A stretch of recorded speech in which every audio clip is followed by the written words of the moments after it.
இன்றைய அப்டேட்டினுடைய செய்திகளை தான் நம்ம பார்க்க இருக்கிறோம். இன்றைக்கு வெளியாகி இருக்கக்கூடிய தகவல்கள் பிரகாரமும் தொடர்ச்சியாக ஈரான் அமெரிக்கா இடையிலான ஒப்பந்த நீட்டிப்பு நடைபெற்று வருகிறது. இதே நேரத்தில் இந்த ஒப்பந்தத்தை எப்படியாவது சீர்குலைத்து விட வேண்டும், இந்த ஒப்பந்தம் நிலைத்து விடக்கூடாது என்பதுல இஸ்ரேல் மிக கவனமாக செயல்பட்டு வருகிறது என்கிற செய்திகள் இன்றைக்கும் வெளியாகி இருக்கிறது. அதிலும் இந்த ஒப்பந்தத்தை சீர்குலைத்து ஒன்றோ அமெரிக்கா மீண்டும் ஈரானை தாக்க வேண்டும், இல்லை என்று சொன்னால் இந்த ஒப்பந்தம் நடைமுறைக்கு வரக்கூடாது, இந்த இரண்டில் ஒன்றையாவது செய்துவிட வேண்டும் என்பதுதான் இஸ்ரேலிய ஆக்கிரமிப்பாளர்களுடைய திட்டவட்டமான செயல்பாடாக இருக்கிறது என்பதை நாம புரிந்து கொள்ள முடிகிறது. இந்த நிலையில தான் இன்றைக்கு வெளியாகி இருக்கக்கூடிய செய்திகள் பிரகாரம் அமெரிக்காவில் ஒரு கருத்து கணிப்பீடு எடுக்கப்பட்டிருக்கிறது. அதன்படி 4 அமெரிக்கர்களில் ஒரே ஒருவர் மாத்திரம்தான் ஈரானோடு தற்போது செய்யப்பட்டிருக்கக்கூடிய இந்த ஒப்பந்தம் பயனுள்ளதாக அமையும் என்று கருதுகிறார்கள். 4 3 பேர் இந்த ஒப்பந்தத்தினால் அமெரிக்காவுக்கு எந்த பலனும் இல்லை என்றுதான் நம்புகிறார்கள் என்கிற செய்திகள் வெளியாகி இருக்கிறது. எனவே ஈரான் மீதான அமெரிக்காவினுடைய தாக்குதல்கள் படுதோல்வி அடைந்திருக்கின்றன என்பதற்கு அமெரிக்கர்களுடைய இந்த ஸ்டேட்மெண்டே மிக முக்கியமான ஒன்றாக பார்க்கப்படுகிறது. ராய்ட்டர் வெளியிட்டிருக்கக்கூடிய தகவல்கள் பிரகாரம் அமெரிக்கர்கள்ல 24% பேர் மட்டுமே ஈரானுடனான யுத்தம் அதனுடைய இழப்புகளுக்கு மதிப்பளிக்கிறது என்று சொல்லி இருக்கிறார்கள். நம்ம அமெரிக்கா நிறைய இழந்திருக்கிறோம், ஆனா அந்த இழப்புக்கு ஒரு பெருமதி இருக்குது அப்படின்னு சொல்லி வெறும் 24% மக்கள் மாத்திரம்தான் அமெரிக்காவை நம்புகிறார்கள். மீதி இருக்கக்கூடிய அத்தனை பேருமே இந்த இழப்புகள் நமக்கு இழப்புகள் மட்டும்தான், இதனால எந்த பலனுமே கிடையாது, நம்ம இந்த யுத்தத்துல தோல்வி அடைந்திருக்கிறோம் என்பதை ஒப்புக்கொண்டிருக்கிறார்கள் என்கிற செய்திகளை நம்ம பார்க்க முடிகிறது. எனவே சுருக்கமாக அமெரிக்கர்களில் 4 பேரில் 3 பேர் அமெரிக்கா தோல்வி அடைந்திருக்கிறது என்பதை ஒப்புக்கொள்ளுகிற விதமாக இந்த கருத்து கணிப்பீடுகள் அமைந்திருக்கக்கூடிய சூழல்ல தான் ஈரான் மீதான அமெரிக்க இஸ்ரேலிய யுத்தத்தை அமெரிக்கா முடிவுக்கு கொண்டு வருகிற இந்த ஒப்பந்தம் என்பது அமெரிக்காவினுடைய தோல்வி பிரகடனம் அப்படின்னு சொல்லி இன்றைக்கு ஈரானுடைய பாராளுமன்ற சபாநாயகர் முகமது பாகர் கலீபாப் வெளியிட்டிருக்கக்கூடிய அறிவிப்புல சொல்லி இருக்கிறத நம்ம பார்க்க முடியும். பாகர் கலீபாப் இன்றைக்கு அசர்பைஜான்ல நடைபெற்ற ஒரு மாநாட்டிலே மக்களுக்கு மத்தியிலே உரையாற்றி இருக்கிறார். அதிலே பேசும்போதுதான் என்ன சொல்றாருன்னு கேட்டா, இன்றைக்கு நாங்கள் ஒரு மாபெரும் வெற்றியை அடைந்திருக்கிறோம், அதிலும் அமெரிக்காவுடனான இந்த ஒப்பந்தம் என்பது அமெரிக்காவும் இஸ்ரேலும் ஈரானை தோற்கடிக்க வந்து அவர்களே தோல்வி அடைந்திருக்கிறார்கள் என்பதை உலகுக்கு சொல்லுகிற விதமான மிக தெளிவான தோல்வி பிரகடன ஒப்பந்தம் அப்படின்னு சொல்லி இந்த ஒப்பந்தத்தை பத்தி அவர் சொல்லியிருக்கக்கூடிய நிலையில தான் ஈரானியர்கள் வெறுமனே இந்த யுத்தத்துல அவங்க சொன்னதை கேட்டு இந்த யுத்தம் முடிவுக்கு வரல. ஈரானியர்கள் இஸ்லாமாபாத்தோடு செய்து கொண்டிருக்கக்கூடிய இந்த ஒப்பந்தம் என்பது அமெரிக்காவினுடைய அழுத்தத்தினால் கொண்டு வரப்பட்ட ஒன்று அல்ல. ஈரானியர்களுடைய வீரத்தை வெளியிலே காட்டியிருக்கிறோம், எங்களுடைய சக்தியை நாங்கள் உலகுக்கு காட்டியிருக்கிறோம், பவரை வெளிப்படுத்தி இருக்கிறோம், அமெரிக்காவே வந்தாலும் எங்களை அவர்களால் வீழ்த்த முடியாமல் போய்விட்டது என்பதை நாங்கள் நிரூபித்திருக்கிறோம் என்கிறார் முகமது பாகர் கலீபாப் அவர்கள் இன்றைக்கு அசர்பைஜான்ல நடைபெற்ற ஒரு முக்கியமான நிகழ்வுல மாநாட்டில் பேசுகிற நேரத்தில். அதே நேரத்தில் தான் இன்றைக்கும் தெற்கு லெபனான் பகுதிகளில் இஸ்ரேலிய ஆளில்லா விமான தாக்குதல்கள் நடத்திய தாக்குதல்கள்ல 2 அப்பாவிகள் கொல்லப்பட்டிருக்கிறார்கள் என்கிற செய்திகள் வெளியாகி இருக்கிறது. ஒப்பந்த பிரகாரம் லெபனான்ல எந்த விதமான தாக்குதல்களையும் இஸ்ரேல் நடத்தக்கூடாது என்பதுதான். ஆனால் ஏதோ ஒரு வகையில மீண்டும் மீண்டும் அவர்கள் லெபனானுக்குள்ள தாக்குதல்களை நடத்தி கொண்டே இருக்கிறார்கள். எப்படியாவது ஈரானுடனான அமெரிக்காவினுடைய இந்த ஒப்பந்தத்தை சீர்குலைக்க வேண்டும் என்பதுதான் அவர்களுடைய மிக தெளிவான திட்டமாக இருக்கக்கூடிய சூழல்ல தான் தெற்கு லெபனானுடைய நபாதியே பகுதிகளில் தான் இன்றைக்கு இஸ்ரேலிய ஆளில்லா விமான தாக்குதல்கள் நடத்தப்பட்டிருக்கிறது. 2 பேர் கொல்லப்பட்டிருக்கிறார்கள், ஷஹீதாகி இருக்கிறார்கள் என்கிற செய்திகளும் வெளியாகி இருக்கிறது. இந்த நிலையில தான் முடக்கப்பட்டிருக்கக்கூடிய ஈரானுடைய சொத்துக்களை விடுவிக்க போகிறோம் என்று அமெரிக்கா ஆல்ரெடி அறிவிச்சிட்டாங்க. ட்ரெஷரி பொண்டையும் அவங்க ரிலீஸ் பண்ணி இருக்கிறாங்க என்கிற செய்திகள் எல்லாம் வெளியாகி இருக்கிறது. அதே மாதிரி இருந்து யாரும் பெட்ரோலிய உற்பத்தி பொருட்களை வாங்க முடியும், க்ரூட் ஆயில வாங்கலாம், எதனால நீங்க வாங்கலாம்னு சொல்லி அதற்குரிய அனுமதியையும் அவங்க வெளிப்படையாக கொடுத்திருக்கக்கூடிய சூழல்ல ஒரு கேள்வி அமெரிக்காவுக்குள்ள எழுகிறது. என்னன்னா, நீங்க இந்த சொத்துக்களை எப்படி கொடுக்க போறீங்க, ஈரானுடைய ஃபண்டை நீங்க முடக்கி வச்சிருக்கிறீங்க, அதை எப்படி கொடுக்க போறீங்கன்னும் போது இன்றைக்கு அமெரிக்கர்கள் சொல்லக்கூடிய ஒரு செய்தி, கருவூல செயலாளர் சொல்லியிருக்கக்கூடிய ஒரு செய்தி என்னன்னு கேட்டா, நேரடியாக பணமாக நாங்க ஈரானுக்கு கொடுக்காம அவர்களுடைய பணத்திற்கு பதிலாக மருந்துகளையும் உணவுகளையும் கோதுமையையும் சோளகத்தையும் நாங்கள் கொடுப்போம் அப்படின்னு சொல்லியிருக்கிறாங்க.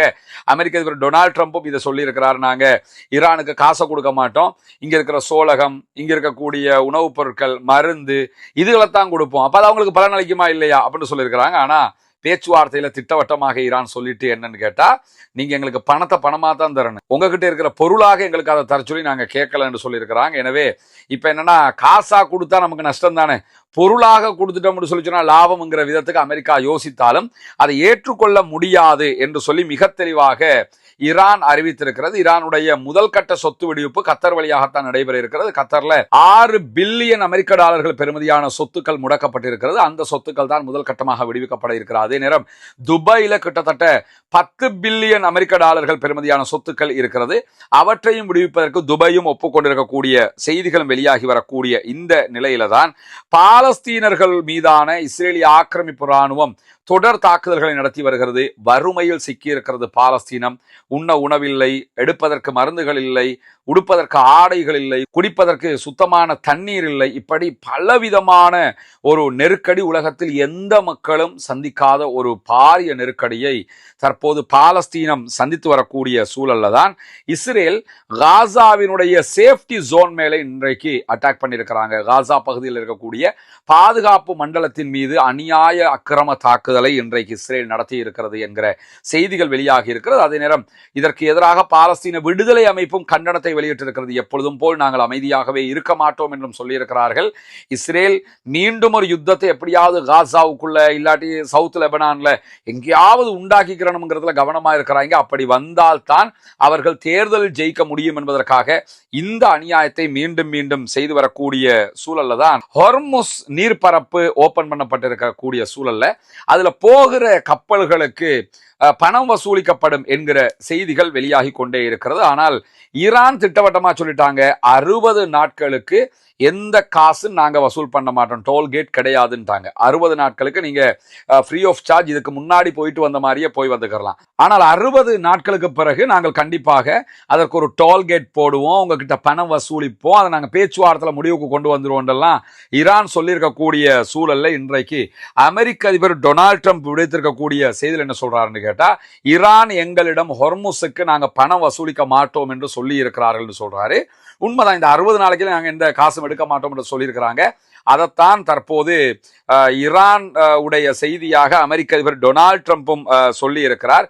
இதே நேரம் இந்த 60 நாட்களுக்குள்ளாக ஈரான் பணம் வசூலித்தால், டோல்கேட் போட்டு காசை வசூலிச்சாங்கன்னா மீண்டும் யுத்தம் ஆரம்பிக்கும், நாங்க ஈரான் மேல தாக்குதல் நடத்துவோம் என்று சொல்லி இருக்கிறாரு. ஆனா இப்படி சொல்லத்தான் முடியும், இனிமே அந்த இடத்துக்கு அமெரிக்க அதிபர் போக மாட்டார் என்பது மிக தெளிவாக தெரியக்கூடிய சூழல் தான் தற்போது இருக்கக்கூடிய நிலையில இன்றைக்கு வெளியாகி இருக்கக்கூடிய இன்னும் ஒரு முக்கியமான செய்தியில இஸ்ரேலிய ஆக்கிரமிப்பு அரசாங்கத்தினுடைய பாதுகாப்பு அமைச்சர் வெளியிட்டிருக்கக்கூடிய ஒரு கருத்துல என்ன சொல்றாருன்னு கேட்டா, அமெரிக்காவே சொன்னாலும் தெற்கு லெபனான்ல இருந்து இஸ்ரேலிய ஆக்கிரமிப்பு ராணுவம் வெளியேறாது என்று சொல்லி அமெரிக்காவுக்கு எதிராகவே அவர் கருத்து சொல்லியிருக்கக்கூடிய காட்சிகளை நம்ம பார்க்க முடியும். அமெரிக்கா தெற்கு லெபனான்ல தாக்குதல்களை நிறுத்த வேண்டும் இஸ்ரேல் என்று சொல்லுகிறது.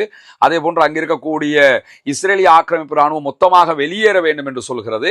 இஸ்ரேலை பொறுத்தவரை அவங்க இதை ரசிக்கல. ஏன்னு கேட்டா, இப்படி வெளியேறிட்டாலே இஸ்ரேல் தோத்ததுங்கிறது கன்ஃபார்ம் ஆயிடுச்சு. ஈரான்ல தோத்துட்டாங்க, லெபனான்ல தோத்துட்டாங்க, காசாவில் தோத்துட்டாங்க, தேர்தலையும் தோத்துருவாங்கிறதுனால அமெரிக்காவே சொன்னாலும் நாங்க வெளியேற மாட்டோம் என்கிறார் இஸ்ரேலுடைய பாதுகாப்பு அமைச்சர். அதை தொடர்ந்து அவர் என்ன சொல்றாருன்னா, 2 லட்சம் மக்கள் மீண்டும் தெற்கு லெபனான்ல குடியேற முடியாத நிலையை உருவாக்கி இருக்கிறோம் அப்படிங்கிறாரு. அதாவது மீண்டும் நீங்க 2 லட்சம் பேர்னா லெபனான் மக்கள் திரும்ப சவுத் லெபனானுக்கு வந்து நீங்க வாழ்றதை நினைச்சு கூட பார்க்க முடியாது, நாங்க அதுக்கு உங்களுக்கு ஒத்துழைப்பு தரவே மாட்டோம் அப்படின்னு சொல்லியும் இன்றைக்கு சொல்லியிருக்கக்கூடிய செய்தியை நாம பார்க்க முடியும். ஆனா ஒப்பந்த பிரகாரம் அவர்கள் தெற்கு லெபனான்ல இருந்து வெளியேறித்தான் ஆகணும். அமெரிக்கா சொன்னாலும் நாங்க கேட்க மாட்டோம்னு இப்படி பேசலாமே தவிர யதார்த்தமாக அவர்களால் அதை செயலாற்றுவதற்கு முடியாமல் போகும். அமெரிக்கா அமெரிக்கா இல்லைன்னா இஸ்ரேல் இல்லைன்னு அமெரிக்க அதிபர் சொன்னதுதான் நிஜமானது என்பது உலகத்திற்கே தெரியும் என்கிற செய்திகளுக்கு மத்தியில தான் ஐக்கிய அரபு அமீரகத்தினுடைய அமீரோடு ஜனாதிபதியோடு இன்றைக்கு மார்க்கோ ரூபியோ மீண்டும் பாதுகாப்பு உடன்பாட்டை வலியுறுத்தி இருக்கிறார். அமெரிக்காவினுடைய மிக முக்கியஸ்தராக இருக்கக்கூடிய மார்க்கோ ரூபியோ தற்போது மத்திய கிழக்கு நாடுகளுக்கெல்லாம் இப்ப சுற்றுப்பயணம் மேற்கொண்டு வர்றாரு. என்னன்னா, ஈரானோட ஒரு சண்டை பிடிச்சிட்டோம், ரொம்ப தோல்விதான், கேவலமான அடிதான், எங்களுக்கு உங்களால் காப்பாற்ற முடியாம தான் போயிடுச்சு, அதுக்காக எங்களை விட்டு போயிடாதீங்க. அந்த அமெரிக்காவுடைய வேலையை பாருங்க. பழங்காலத்துல மன்னர்கள் என்ன பண்ணுவாங்கன்னு கேட்டா, ஒரு ஏரியாவை போய் படையெடுத்து பிடிச்சிட்டாங்கன்னு சொன்னா அங்க இருக்கக்கூடிய சிற்றரசுகள் இருக்குமா இல்லையா, சின்ன சின்ன மன்னர்கள் ஒரு ஏரியாவுக்கு அப்படி சிற்றரசுகளா வச்சுக்கிட்டு இருப்பாங்கல்ல, அவங்க கிட்ட சொல்லி என்ன பண்ணுவாங்கன்னு கேட்டா, நாங்க உங்களுக்கு ஒண்ணும் பண்ண மாட்டோம், நீங்க எங்களுக்கு கப்பம் கட்டணும் அப்படின்றாங்க. வருஷத்துக்கு அல்லது மாசத்துக்கு நீங்க இவ்வளவு எங்களுக்கு தரணும், தந்துட்டா நீங்களே உங்களோட பகுதியை ஆண்டுக்கறலாம், இந்த மாதிரி கொடுத்துருப்பாங்க. இந்த மாதிரி அமெரிக்கா அரபு நாடுகள்கிட்ட, இந்த வளைகுடா நாடுகள்கிட்ட, சவுதி உட்பட எல்லாத்தையுமே செஞ்சிருக்கக்கூடிய ஒப்பந்தம் என்னன்னு கேட்டா, உங்களை நாங்க காப்பாற்றுவோம், உங்களை எங்க ஆயுதத்தை கொண்டு பாதுகாப்போம், எங்க ராணுவத்தை கொண்டு பாதுகாப்போம், எனவே நீங்க எங்களுக்கு பணம் தரணும். இதை வச்சுதான் அவங்க ஆயுத பிசினஸ் பண்றது எல்லாமே பண்றது. ஆனா இந்த யுத்தத்துல அவங்க ஈரான்கிட்ட இருந்து அரபு நாடுகளை பாதுகாக்க முடியாம போயிடுச்சு என்பது நமக்கு தெரியும். இப்ப எப்படியாவது ஈரானோட இவங்க போயிடக்கூட, அரபு நாடுல ஆல்ரெடி முடிவெடுத்தாங்க, நம்ம ஈரானோட பேசுறதான்னு முடிவெடுத்தாங்க. இந்த நிலையில தான் மார்க்கோ ரூபியோ உடனே அவசரப்பட்டு மத்திய கிழக்குக்கு ஒவ்வொரு தலைவர்களாக சந்திக்கிறாரு. நம்ம உங்களை காப்பாற்றுவோம், நீங்க அப்படி நினைச்சிடாதீங்க, இந்த ஓர் சும்மா அப்படி இப்படி நடந்திருக்குது, உங்களை நாங்க எப்பயும் காப்பாற்றுவோம், இந்த ஓர்லயே உங்களுக்கு காப்பாற்ற முடியலன்னா எந்த ஓர்ல தான் காப்பாற்ற போறீங்க என்கிற கேள்வி இருக்கக்கூடிய சூழல்ல அரபு நாட்டு மன்னர்களை மீண்டும் மடையர்களாக்குகிற காரியத்தில் களமிறங்கி இருக்கிறது அமெரிக்கா என்கிற செய்திகளுக்கு மத்தியில தான் இன்றைக்கு பஸ்ஸாம் நாயிம் என்கிற பாலஸ்தீன விடுதலை போராட்ட அமைப்பினுடைய பொறுப்பாளரோடு ஈரானுடைய வெளிவிவகார அமைச்சர் அப்பாஸ் அராக்சி பேச்சுவார்த்தைகளை நடத்தி இருக்கிறார்.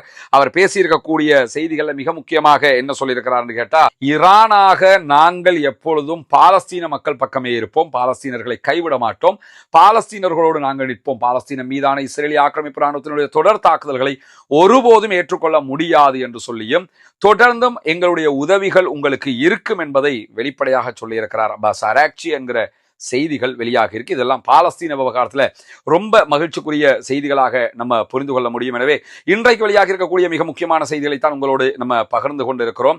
ஒரு வெளியூர் பயணத்தில் இருக்கிறதுனால தான் வீடியோ இந்த வடிவத்தில் வருது. இன்னைக்கு அதை பொறுத்துக்கிறீங்க. இன்ஷால்லா நாளைய தினம் அதற்குரிய முறையில் நம்ம வளமை போன்று நம்முடைய வீடியோக்கள் வெளியிடப்படும் என்கிற செய்திகளோடு ஆக்கிரமிப்புகள் ஓய வேண்டும், ஆக்கிரமிப்பாளர்களும் ஓய வேண்டும் என்கிற உயரிய பிரார்த்தனைகளோடு ஆக்கிரமிப்பாளர்களுக்கு எதிராக தொடர்ந்தும் ஜனநாயக ரீதியாக குரல் எழுப்புவோமாக. வாகிறது அல்ஹம்துலில்லாஹி.